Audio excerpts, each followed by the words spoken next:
What is going on, everybody? We are back for another special edition of the Double Switch podcast. Johnny, it has been a long 11 years.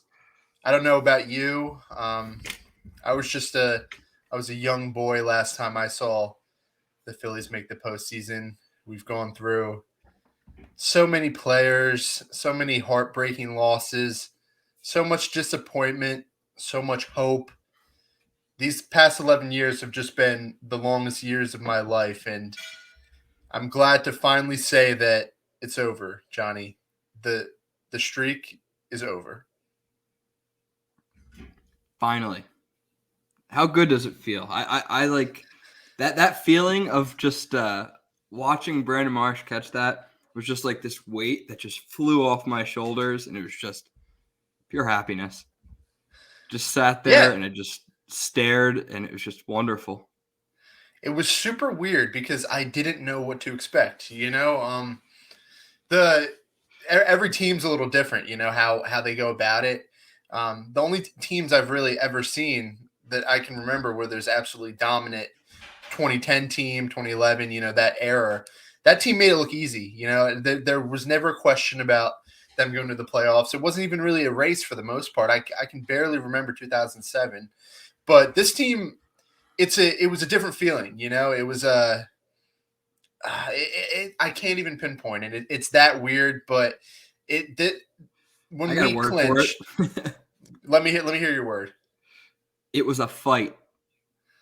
Yeah, that's a very good word. I was thinking sigh of relief because there was doubt there throughout all of September. Um, Nothing seemed to go right, and there was doubt along every stretch of this month, and it was just a sigh of relief. And I'm sure the entire city felt it too. Yeah, no, I think they embodied Philadelphia. I mean, that team was beaten down, and everyone was pretty much ready to call to collapse. But they're the fighting Phils. You got to believe. You got to believe, and there's a couple teams that we have to give some credit to. First off, the Nationals. They are absolutely terrible, and they blessed us this weekend by playing exactly how they should have. It was the perfect time to run into the Nationals, and it was a perfect time for our division friends, the Marlins, to go up to Milwaukee and just take care of business against the Brewers. I could never even imagine losing, late season games to the Brewers. Our team would just never even consider that. But the Brewers, they did that. They did exactly that with the Marlins. Yeah, no, thank you, Miami. From the bottom of my heart, that was a resilient effort, and it seems like they're keeping the fire going because they beat the Braves last night, trying to ruin their season now. Yeah, maybe they got a little taste of what it feels like to play spoiler, and now they're all in. I wish they could have done it earlier, knocked out a couple of the other teams a little earlier, but no, they showed some real fight this weekend, and it came at a very good time. I was closely following the Marlins games. That's something I've never done before. I was glued. I couldn't even watch it, so I was just glued to the ESPN app all weekend watching the Marlins games like a nerd. And they didn't make it easy, especially on Sunday when they blew the lead a couple times, but they got it done, and they're part of the reason that we were able to clinch on Monday instead of sweating it out until Wednesday, last game of the season. Exactly. Going back to your whole watching the Marlins, monitor them closely. I knew this whole fan base was absolutely goddamn nuts when I went on Twitter and I heard everyone like, I love Brian De La Cruz in like all caps. And I'm like, when would a Philly fan ever say Brian De La Cruz in a sentence? Yeah, the Phillies team, the Twitter changed the name, and you have the whole fan base tweeting about Miguel Rojas, helping the Phillies out, and it's crazy. But it was nice to see kind of the entire fan base, obsess over something. It was the first time in a long time that I felt the fan base was together. Fan base all felt very similarly about what this team was how this team was performing and what they were capable of. It seemed like everything just aligned this weekend, and it's something that hasn't happened in a really long time. Throughout this entire season, there's just been stretches where everybody's arguing over whose fault it is. This team won't make the playoffs. We were just imploding 90% of the time, but it's all coming together. It's all coming together, and it's finally working itself out. There was times where I wished it would have gone smoother.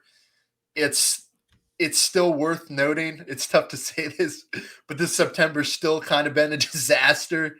Like all things considered, it was not a good September, but at the end of the day, it was good enough, and that's all that matters. Not about how you start the month; it's about how you finish it. And they did just enough, really. But that's all we needed. And now we get new life. It's a clean slate when you get in the playoffs. It doesn't matter what we did in September, August, July, June. None of it matters. It's all out the window. And I personally, I love that because I think this is a group.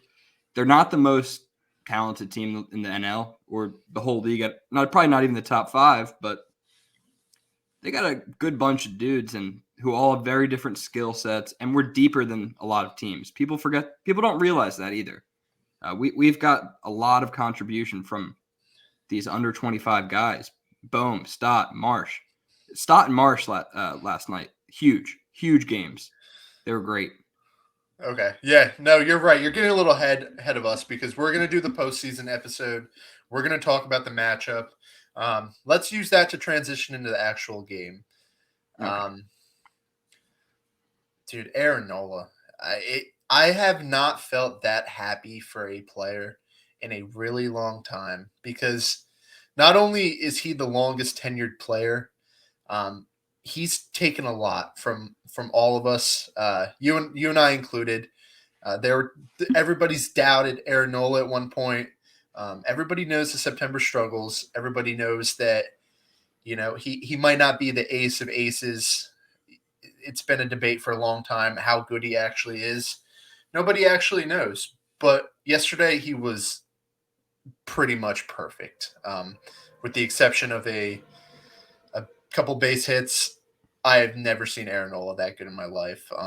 And for a moment there, I thought he was going to be perfect the entire game. Yeah, you and thousands of others. We all thought we were witnessing history because he had this demeanor on the mound. Like he was the only one out there. Him and JT literally having a catch, high intensity catch, but that was a treat. I mean, we all knew he needed a big game, and we went above and beyond. And the bullpen, Jose helped him out. Oh man, it was a beautiful sight watching him absolutely control the zone, start to finish, and it was kind of something that I think we probably should have thought about. He loves pitching in the warm weather.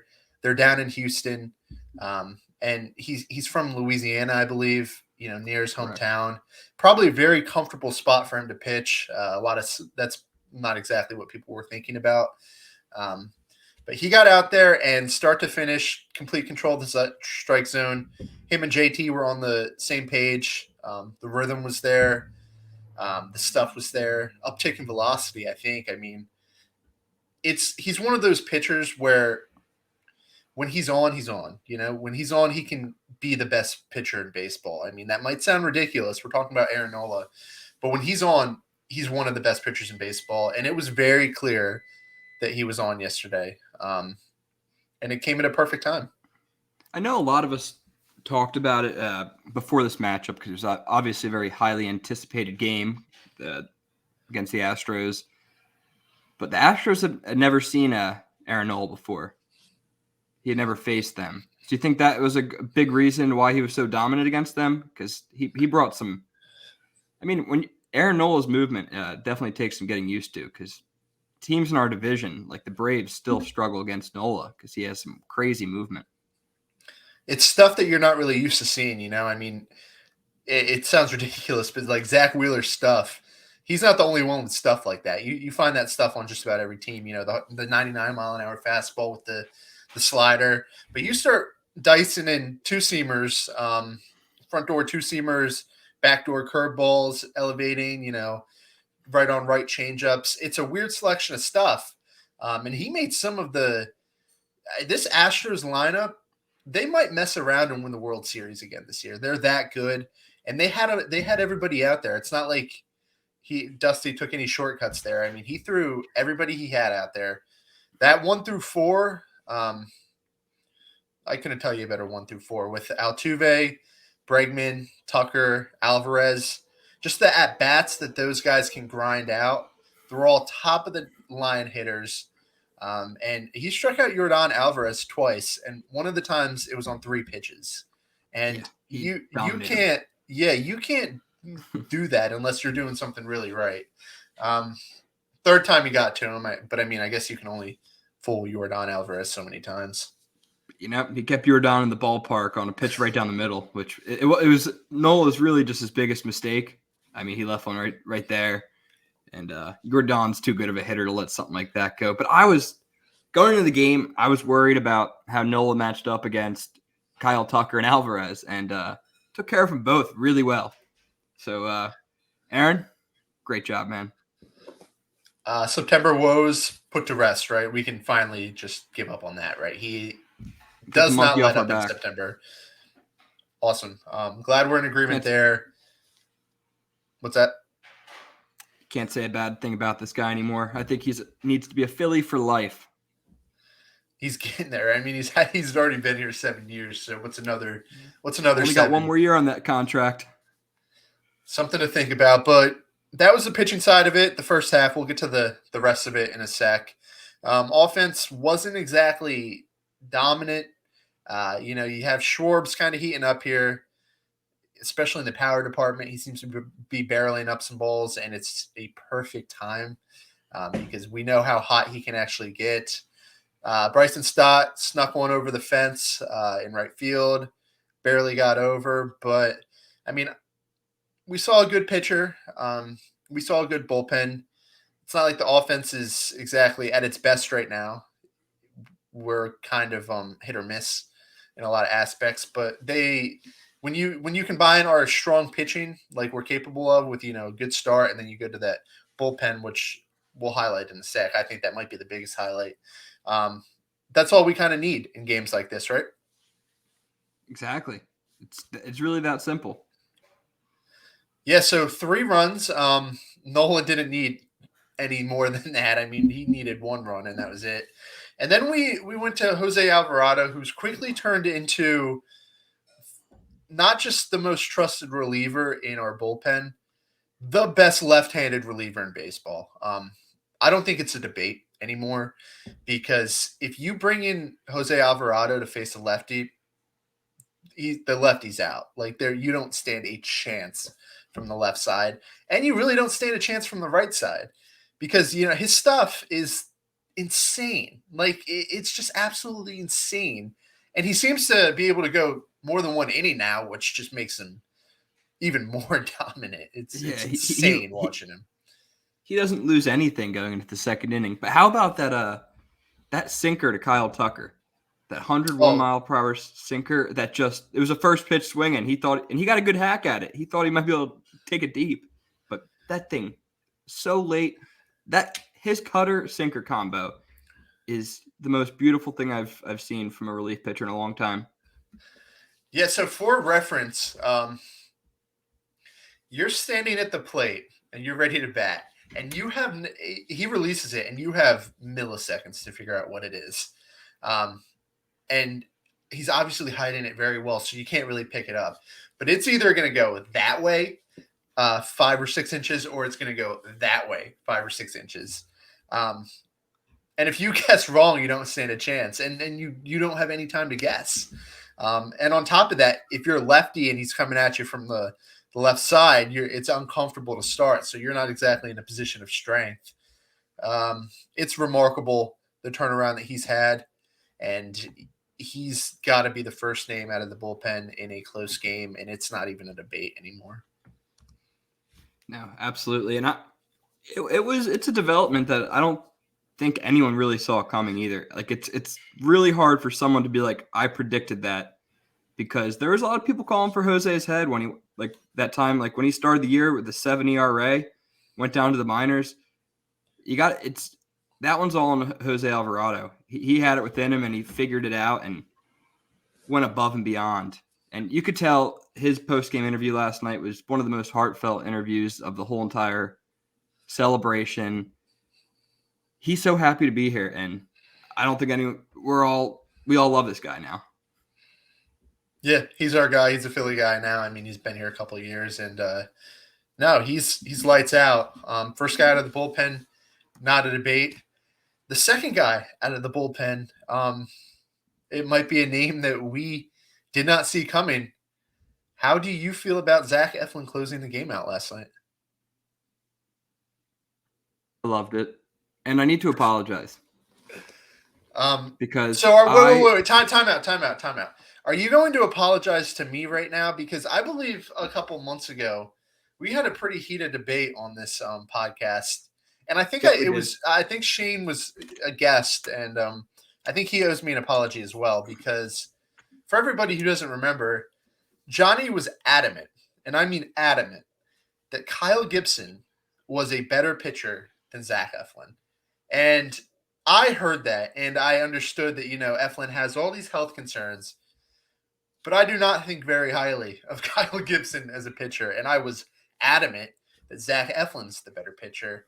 And now Kyle Gibson has I think it's over 10 now, 10 ERA in September, and Zach Eflin is our closer, and everybody is happy that Zach Eflin's our closer. No one is complaining when they see Zach Eflin come out of the bullpen. I don't know. Yeah, now I was certainly wrong about because I believe some context with what we were arguing is who is going to have the higher ERA as a starter, and they both were not great as a starter this year. And I did get down on Zach Eflin because the knee injury got frustrating because I know me and you have seen it so many times, the mid-year injury, and I think a lot of things were going on. Our pitching depth was low, but I just would have never ever predicted that Zach Eflin would be closing the game to clinch our first postseason berth in 11 years. And I'm really happy for him, and I'm sorry I doubted you. Proved me wrong. Yeah, it's been a remarkable turnaround for him, and there's two big reasons why I really like Zach Eflin closing. The first is that it's the way he pitches, his demeanor. He's not going to get you pumped up, but I don't really want to be pumped up. I want to relax when the ninth inning comes around, and he has like this calming presence on the mound, and I'm sure he has it for the rest of the fielders just because we know he's like the most popular guy in the clubhouse. Everybody loves Zach Eflin. So, the team probably feels pretty good when he's out there on the mound. And the guy does not walk anybody. And if I could pick a just perfect closer, that would be the first attribute that I would pick, because I hate when closers go out there and walk everybody. It's giving away free bases in the most important time in the game. Zach Eflin's not going to do that. He's never going to blow anybody away with the stuff, but the guy knows how to pitch. And for one inning, I feel good about him coming out and closing that game out. I don't know how Thompson's going to approach it going forward. I'm sure it's going to be a committee, maybe, depending on how deep the starter gets. But no, I'm cool with Eflin being the second guy out of the bullpen going forward. Yeah. Let me just talk about it a little bit. I had me thinking after I heard Eflin and Aaron's interview. Happy for both of them. Poetic that Aaron's best buddy got to close out the game. That's awesome. Those two have been here forever. Great guys. But I was thinking about it, and obviously, Eflin, like you're saying, you like how he doesn't walk people. His approach doesn't really worry you. But he isn't your prototypical closer. He doesn't really throw super hard. But then I was thinking, as a starter, what was kind of his issue? It was kind of his stuff eventually getting figured out or getting out of his rhythm. So maybe this is better for him because opposing teams won't get to see him at a high volume. which could be good for him because he has like a lot of pitches too, and it could be very effective in this spot. I'm very curious. What do you think? Do you think we'll see him closing games in playoffs, or you think they'll be going with Sir Anthony or David? It's a good question. Um, I think Alvarado gets a couple games too. If Wheeler gives us 7 strong innings, and Eflin comes in for the 8th because he has to get some righties or something. Alvarado can close. I think it's really going to depend on context, but I lean. I think it's probably literally 25% chance between those 4 pitchers. It's really a toss up in my opinion. I think you're right. I think it really will go down to numbers. Who has the best numbers against the upcoming batters? And it's how great is it that Alvarado is like not even like a left-handed specialist anymore? He dominates righties, because I didn't think of him as a closer when we were just talking about that because I'm used to him being like a lefty specialist, but like he surpassed that this year. He's better than that. Yeah, that's also something I didn't think about. How we kind of don't have a lefty specialist now. I guess you could use Alvarado as one, but no Brad Brad Hand, Hand. He's he's hurt. coming back. Oh, is he? I think he's supposed to be back Thursday. Okay, we'll talk postseason roster, so we'll get into that Yeah, later. One thing real quick on Eflin. It's got to be much better on his legs, only having to go out there and pitch 1 inning and not having to get up and down 6 times, 7 times a game. 100%. Yeah, that has to be the best way to preserve his body going forward. Yeah, just big picture item here. There's nothing to do with like the postseason.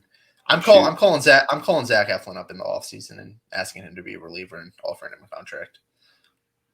Yeah, he's got a second life as an MLB pitcher now. Because realistically, the starting thing, it was solid, but I think we've learned he can't take more than like 100 innings a season. And I think being a reliever, maybe like a reliever that could do 2 innings for us, kind of how Alvarado's been, would be so valuable going into next year. And I think he really helped. He gave himself a case for a new contract. Definitely, and he's the nicest guy ever, so can't hurt having that guy around. Nope. All right. Well, that might kind of cover it. I mean, these past 2 days or these next 2 days, not really going to see many guys starting, right? You think Tomper's going to take everybody out and kind of throw Nick Maton, Matt Vierling out there for the next couple of days? Except for Harp. Harp's going to get at bats. He has to get right. That's true, and he gets a DH, so I guess it's not too crazy. No, it's a win-win. No, that's a win-win, and yeah, I don't know. I'm so happy for just all these guys, and I stayed up till midnight last night just watching the celebrations, and it's so nice seeing these guys because as much as I love Philly fans and I love this fan base, we've just bashed a lot of these guys just nonstop. We've all always had the same goal.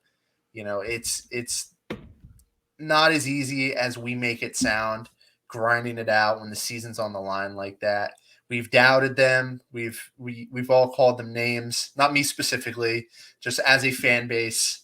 And they were able to put away that doubt that they probably put in themselves, and they were able to just barrel through it. And seeing Rhys Hoskins on the verge of tears in that interview, seeing him and Bryce Harper hug it out, seeing Aaron Nola and Eflin's interview, it's just we forget that these guys are humans sometimes, and I'm happy for the team. I'm happy for myself because I get to root for a playoff team, and I'm just so happy for these players to finally just put it to rest, put all the doubts to rest, and just bigger picture here. I mean, now that they got this monkey off their back, this team next year might play very loose, and I'm not calling anything. I'm not, this isn't a next season preview or anything, but we might see a different team come next September when they know that they can get to the playoffs and they can get through the tough times.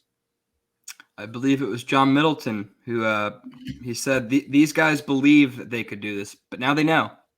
They know they can do this. And I think you really hit the nail on the head when you're talking about how these guys are humans. And on Twitter and online, we tend to act like crazy people and have crazy takes and crazy opinions about these guys, but they weren't trying to play. They were trying to get a playoff game back to Philly this whole time. As much as we think they were choking it away, they were trying their hardest, and you got to respect the resilience, and it's just so awesome. It is so awesome. And with that being said, you want to cue the music? Sir. Sorry. Man, the transition is all right.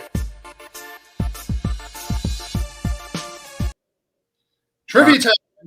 We're back for trivia time with the double switch. Josh will be the one asking me some questions today, and I believe our record is 1-0. Yeah. 1-0. Top third. Yep, I was just checking you. Cool. These questions are not crazy hard, and I'm sure that you probably have looked up these questions because we're trying to base them around the postseason. But we'll see. We'll see if you can hang in there. First question: who's the Phillies' postseason leader in home runs? Jason Worth, 11. Yep, you looked up that question. Yep, 1 point for Johnny. I was surprised that it was Jason Worth. I thought it would be the big Chase stick. I thought or it was Ryan Howard.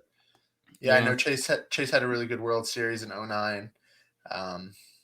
Yeah, I don't know. I was not expecting Jason Worth, but it's Jason Worth. 1-0. Point for the good guys. Who's the Phillies' postseason strikeout leader? That's such a little harder. I don't know. Oh, you didn't look that one up?